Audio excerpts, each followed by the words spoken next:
In today's video, I'm going to teach you how to add multiple boards to your Jira project. If you are working in a company-managed Jira project, creating an additional board is a simple way to organize different workflows within the same project. This can be especially useful if one team prefers Scrum while another works better with Kanban. Or if you want separate views for different types of work without creating an entirely new project. To get started, open your project from the Jira dashboard. Make sure you are inside the correct company-managed project before moving forward, because the option to add boards is tied to the project you currently have open. Once you are in the project, take a look at the left-hand navigation panel. In that left side menu, hover your cursor over the project's name. When you do this, a plus icon will appear. This icon gives you the option to create a new board directly from the project interface.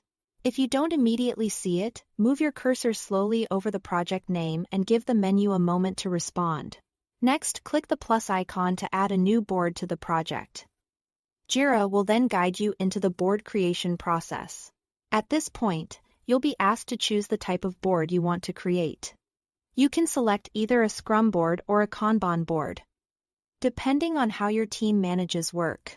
If your team works in sprints, plans work in advance, and tracks progress over a set period of time, Scrum is usually the better fit. If your workflow is more continuous, and you want to visualize tasks moving steadily from one stage to another, Kanban may be the better choice. Picking the right board type matters because it shapes how work is displayed and managed going forward. After choosing the board type, give the board a clear and recognizable name.